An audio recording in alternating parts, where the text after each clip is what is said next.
Hello everyone, welcome back to my YouTube channel. तो SSC CGL का biology का classes चल रहा है यहाँ पर ही। अभी ये पार्ट 3 है जिसमें हम लोग एनिमेलिया से स्टार्ट करेंगे। पार्ट 1 और पार्ट 2 चैनल पे ऑलरेडी अपलोडेड है, तो आप मेक श्योर उसको देख के इसको देखें तो ज्यादा बेनिफिट होगा। एनिमेलिया के अंदर सभी ऐसे ऑर्गेनिज्म होते हैं जो मल्टी सेलुलर होते हैं और साथ में यूकैरियोट्स होते हैं। देखो एक चीज समझो, ऑर्गेनिज्म 2 तरह के होते हैं। एक होते हैं यूनिसेलुलर यानी सिंगल सेल वाले, एक होते हैं मल्टी सेलुलर यानी जिसके अंदर बहुत सारे सेल प्रेजेंट होते हैं। 2 तरह के होते हैं, एक होते हैं यूकैरियोट, एक होते हैं प्रोकैरियोट। तो एनिमल्स किस कैटेगरी में? मल्टी सेलुलर यूकैरियोट्स में विदाउट सेल वॉल, यानी एनिमल्स के अंदर सेल वॉल प्रेजेंट नहीं रहेगा। Okay, this are heterotrophs. जो एनिमल्स होते हैं ये हेट्रोट्रॉप्स होते हैं, ठीक है। ये अपने से अपना फूड नहीं बना सकते। Animal which possess a backbone और vertebral column are called vertebrates. ऐसे एनिमल्स जिसमें बैकबोन हो पीछे उसको वर्टिब्रेट्स बोलते हैं। जैसे हम लोगों में भी देखिए तो पीछे हम लोगों में भी वर्टिबल कॉलम आपको देखने को मिलेगा, तो हम लोग भी वर्टिब्रेट्स कहलाते हैं। The animals which lack vertebral column, ऐसे एनिमल्स जिसमें वर्टिबल कॉलम नहीं हो, लैक यानी एब्सेंट हो, उसको हम लोग इनवर्टिब्रेट्स कहते हैं। तो आपको समझ में आया कि एनिमल्स भी 2 तरह के हैं, एक है वर्टिब्रेट, एक है इनवर्टिब्रेट। जिसके अंदर बैकबोन या कोई वर्टिबल कॉलम पीछे के साइड पाया जाएगा उसको वर्टिब्रेट बोलेंगे। जिसमें वर्टिबल कॉलम नहीं होगा उसको इनवर्टिब्रेट बोलेंगे। Okay, invertebrate are further divided into the following phylums. Invertebrate को हम लोग कुछ फाइलम में बांटते हैं। सबसे पहला है पॉरीफेरा। पॉरीफेरा के अंदर हम स्पंजेस के बारे में पढ़ते हैं। They have spores in body. Porifera के पूरे बॉडी में स्पोर्स प्रेजेंट होता है यानी छेद प्रेजेंट होता है। अभी कैसे होता है ये बता दूंगी अभी, ठीक है। इसको पूरा मैं एक बार बता ही देती हूँ पॉरीफेरा को। ओके, हम लोग एक यहाँ पर एक नोटबुक का हेल्प लेते हैं और उसके मदद से आपको जो है वो समझा देते हैं, ठीक है। देखो यहाँ पर ध्यान से देखो, सबसे पहले यहाँ पर ही हम लोग बात करते हैं पॉरीफेरा के बारे में। Okay, Porifera. तो पॉरीफेरा एक ऐसा फाइलम है, इसका बॉडी ऑर्गेनाइजेशन कुछ इस तरह से प्रेजेंट होता है बॉडी, ठीक है। ये बॉडी है, यहाँ पर ही बॉडी में छोटे छोटे छेद प्रेजेंट होते हैं और मेनली ये मरीन होता है, समुद्री पानी में रहता है पॉरीफेरा, ठीक है। तो यहाँ पर ये वाटर है, ठीक है। तो यहाँ पर ही इंटर वाटर कहाँ से करता है? ये छोटे छोटे पोर से। छोटे छोटे पोर को ऑस्टिया बोलते हैं और उसके बाद ये पोर्स जो है ये अंदर आता है, यहाँ पर ही आ जाता है, ठीक है। और ये जो खाली कैविटी है ना, ये जो खाली कैविटी है यानी खाली जगह को कैविटी बोलते हैं। इस कैविटी को हम लोग बोलते हैं स्पॉन्जोसील। स्पॉन्जोसील। और इस स्पॉन्जोसील के यहाँ पर साइड साइड में, ठीक है, यहाँ साइड साइड में अगर हम लोग बात करें, ठीक है, एक सेल पाए जाते हैं, ठीक है। स्पॉन्जोसील के साइड साइड में एक सेल पाए जाते हैं, यहाँ साइड में और इसके भी ये साइड में। इसको हम लोग फ्लैजिलेटेड सेल्स या कोनोसाइट सेल्स बोलते हैं। फ्लैजिलेटेड सेल्स या हम इसको कोनोसाइट सेल्स बोलते हैं। कोनोसाइट्स सेल्स, ठीक है। तो एक फ्लैजिलेटेड सेल हो गया, एक हो गया कोनोसाइट सेल हो गया, ठीक है। अब इसके बाद वाटर निकलेगा कहाँ से? यहाँ तो आ गया है, तो यहाँ से वो बाहर जाएगा। जब वाटर यहाँ से बाहर जाता है तो इस एरिया को बोलते हैं ऑस्क्यूलम। तो वाटर इंटर कहाँ से किया? ऑस्टिया से। वाटर गया कौन सा कैविटी में? स्पॉन्जोसील में। और वाटर बाहर किसके द्वारा गया है? ऑस्क्यूलम के द्वारा गया है, ठीक है। तो ये पॉरीफेरा में इसको बोलते हैं वाटर कैनाल सिस्टम। तो पॉरीफेरा में वाटर कैनाल सिस्टम प्रेजेंट होता है, यही है वो वाटर कैनाल सिस्टम। अब इसके बारे में थोड़ा सा पढ़ लेते हैं, चलिए आइए। क्या बोलता है यहाँ पर ही? They have canal system for continuous water flow which help in respiration. ये जो कैनाल सिस्टम है ये पानी का कंटिन्यूअसली फ्लो करा रहा है, साथ में ये उसको रेस्पिरेशन में मदद करता है, एक्सक्रीशन में यानी कि बॉडी का जो वेस्ट उसको बाहर निकालने में मदद करता है, न्यूट्रिशन में यानी वो जो भी खाना इनटेक कर रहा है अंदर ले रहा है उसमें भी मदद करता है, साथ में रिप्रोडक्शन में भी मदद करता है। तो पॉरीफेरा का एग्जाम्पल क्या है? स्पॉन्जिला, ठीक है। नेक्स्ट सेलेंट्रेटा पे आइए बात करते हैं। सेलेंट्रेटा भी एक्वेटिक एनिमल है। सेलेंट्रेटा के अंदर टिश्यू लेवल ऑफ ऑर्गेनाइजेशन देखने को मिलेगा, जबकि पॉरीफेरा के अंदर आपको सेलुलर लेवल ऑफ ऑर्गेनाइजेशन देखने को मिलेगा। पॉरीफेरा में आपको टिश्यू सिस्टम नहीं देखने मिलेगा। सेलेंट्रेटा में आपको टिश्यू लेवल ऑफ ऑर्गेनाइजेशन देखने को मिलेगा, ठीक है। दे इंक्लूड हाइड्रा। सेलेंट्रेटा का एग्जाम्पल है hydra. Hydra fresh water animal है विथ रेडियल सिमेट्री। देखो सिमेट्री के बारे में बात करें तो इसको हम थोड़ा सा इसको भी एक्सप्लेन कर देते हैं आपको। थोड़ा ध्यान से समझिएगा, ठीक है। इसका स्क्रीनशॉट आप पहले ले लीजिए, ठीक है। और नेक्स्ट एक्सप्लेनेशन आप यहाँ पर ही देखिए। अगर कोई एक ऑर्गेनिज्म है, ठीक है, कोई एक ऑर्गेनिज्म है, ठीक है, अगर हम इसको बीच से काटते हैं तो दोनों बराबर है, देख पा रहे हैं, लगभग बराबर है, तो यानी कि इसमें सिमेट्री प्रेजेंट है, इसको बोलिएगा सिमेट्री। लेकिन मान लीजिए कोई इस तरह का ऑर्गेनिज्म है, अब इसको आप बीच से काटे तो क्या ये दो हाफ्स है, क्या वो इक्वल है? नहीं। सिमेट्री का मतलब ये होता है 2 इक्वल हाफ में बट जाना, 2 इक्वल हाफ्स में बट जाना। लेकिन अगर यहाँ पर ही देखिए तो इसको 20 से काटने के बाद 2 इक्वल हाफ में नहीं बटा है, यानी कि अनइक्वल, ठीक है, अनइक्वल हाफ्स। यहाँ पर ही आपको अनइक्वल हाफ्स देखने को मिलेंगे, ठीक है। तो अगर अनइक्वल हाफ देखने को मिलेंगे तो आप इसको क्या बोलिएगा? आप इसको बोलिएगा असिमेट्री, ठीक है, आप इसको बोलिएगा असिमेट्री। तो अगर हम बात करते हैं सिमेट्री के बारे में, तो सिमेट्री 2 तरह का होता है। पहले तो आप इसका स्क्रीनशॉट ले लें।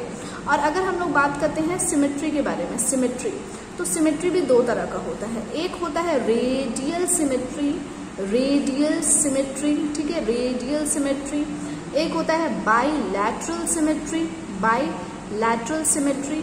दोनों सिमेट्री में अंतर क्या है, डिफरेंस क्या है? रेडियल सिमेट्री और बाइलैटरल सिमेट्री, दोनों में डिफरेंस है। क्या डिफरेंस है, चलिए आइए देख लेते हैं। सबसे पहले आप इसका स्क्रीनशॉट ले लें, ठीक है।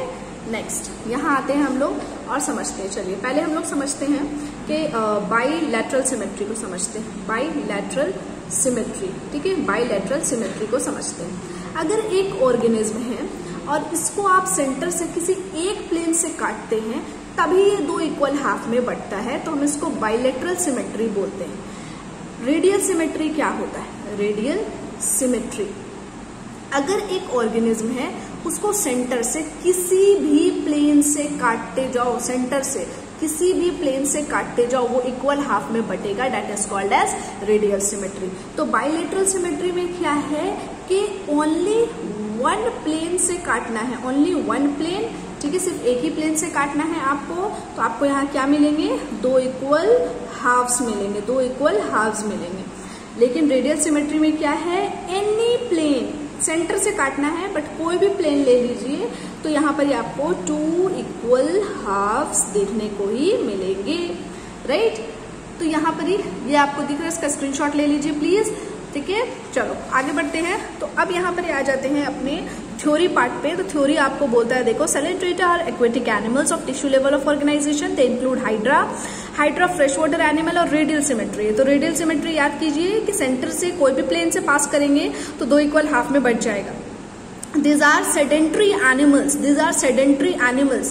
ये पानी के अंदर पाए जाने वाले, पानी के बहुत अंदर पाए जाने वाले एनिमल्स होते हैं। They show asexual reproduction। ये asexual reproduction 2 तरह का होता है, एक होता है asexual reproduction, एक होता है sexual reproduction। अगर कोई रिप्रोडक्शन में सिर्फ एक ऑर्गेनिज्म का इन्वॉल्वमेंट है, ठीक है, तो हम उसको asexual reproduction बोलते हैं।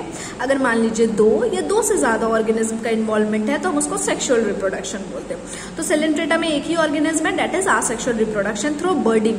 अब बर्डिंग आ गया, चलो बर्डिंग को भी बताना पड़ेगा कि बर्डिंग क्या होता है। देखो, वैसे मैं एक बार और बताई हूँ प्रीवियस। देखो, अगर कोई भी लेट से एक ऑर्गेनिज्म है, ये ऑर्गेनिज्म है, ये पेरेंट बॉडी है, ठीक है, ये क्या है?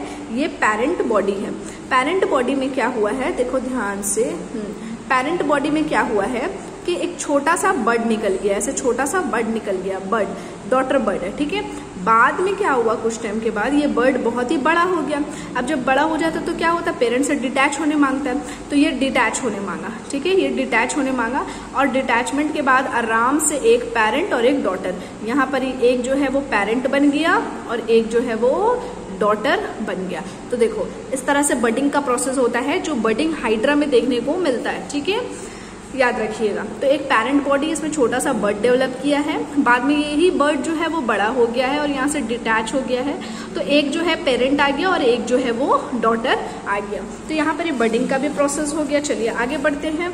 तो यहाँ पर क्या बोलता है कि मेनी नाइडेरियंस, ठीक है, बहुत सारे जो नाइडेरियंस होते हैं ये शो करते हैं, बहुत सारे नाइडेरियंस शो करते हैं polymorphism like Obelia.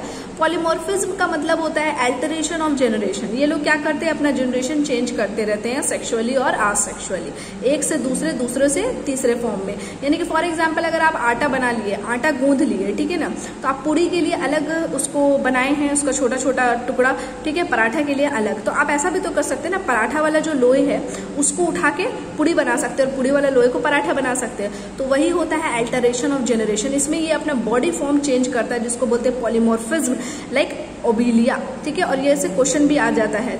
Ingestion and egestion, ingestion यानी खाना को अंदर लेना, इजेशन यानी बाहर, दोनों ही माउथ के द्वारा होता है सेलेंट्रेटा में, यानी सेलेंट्रेटा का डाइजेस्टिव सिस्टम इनकम्प्लीट है। Their body part can regenerate whole organism, Coelenterata का जो बॉडी पार्ट है वो पूरे ही ऑर्गेनिज्म को रीजनरेट कर सकता है, फिर से बना सकता है। मान लो उसका कोई ऐसा पार्ट जो है वो लॉस्ट हो गया, खत्म हो गया, तो वो फिर से वो पार्ट को जनरेट कर सकता है। It produces poisonous fluid, hypnotoxin. देखो सेलेंट्रेटा क्या करता है, एक पॉइजनस फ्लूइड रिलीज करता है। उस पॉइजनस फ्लूइड यानी जहरीला फ्लूइड, फ्लूइड मतलब ऐसा कोई भी चीज जो फ्लो हो सके, जैसे कोई लिक्विड हो गया, गैस हो गया। बेसिकली लिक्विड में, बायो में लिक्विड के बारे में बात करते हैं, फिजिक्स में फ्लूइड को गैस के इस पे रखते हैं, ठीक है, गैस मान लेते हैं। तो it produce poisonous fluid hypnotoxin, कौन, सेलेंट्रेटा रिलीज करता है। एग्जाम्पल क्या है सेलेंट्रेटा का, फाइसीलिया। फाइसीलिया को आप क्या बोलते हैं, पोर्टुगीज मैन ऑफ वॉर बोलते हैं। इसके बाद हम पढ़ेंगे प्लैटीहेलमिन्थस। तो प्लैटीहेलमिन्थस जो है, मोस्ट ऑफ द ऑर्गेनिज्म में अगर हम देखें तो प्लैटीहेलमिन्थस इंडो पैरासाइट्स होता है। इंडो पैरासाइट्स बोलने का मतलब है, देखो पैरासाइट दो तरह का होता है, एक होता है इक्टो पैरासाइट और एक होता है इंडो पैरासाइट। इक्टो, ईसी अगर आपको लिख के देता है इक्टो पैरासाइट, तो ये बॉडी के सरफेस पे प्रेजेंट है, और अगर इंडो तो बॉडी के अंदर प्रेजेंट है। और पैरासाइट का काम क्या है, जिसके बॉडी में वो रहेगा उसका नुकसान करेगा और अपना फायदा करेगा, यानी कि ये ऐसा रिलेशन है, एक को फायदा एक को नुकसान। तो फायदा किसको होगा, पैरासाइट को, नुकसान किसको, होस्ट बॉडी को, जिसके ऊपर वो पैरासाइट है उसको नुकसान होगा। That is they live inside the body of the other animal. Endoparasite मतलब वो एनिमल के बॉडी के अंदर रहता है। एग्जाम्पल टेनिया सोलियम, डिगिसिया, ETC. They show bilateral symmetry. अभी हम रेडियल और बाइलेटरल दोनों ही समझा चुके हैं, उसको आप लोग अच्छा से बना लें। They are acoelomate. असिलोमेट का मतलब होता है, सिलोमेट एक कैविटी है तो वो इसमें एब्सेंट होता है, इसलिए इसको असिलोमेट बोलते हैं। Their excretory system consist of flame cells. आपको एक्सक्रीटरी सिस्टम पे बहुत सारा एमसीक्यू बन के आता है कि कौन किसका एक्सक्रीटरी सिस्टम है, तो याद रखिएगा प्लैटीहेलमिन्थस में जो एक्सक्रीटरी सिस्टम है वो फ्लेम सेल्स है, ठीक है। और उसके बाद इसमें देख लेते हैं और कहाँ कितना करवाना है मेरे को एक बार।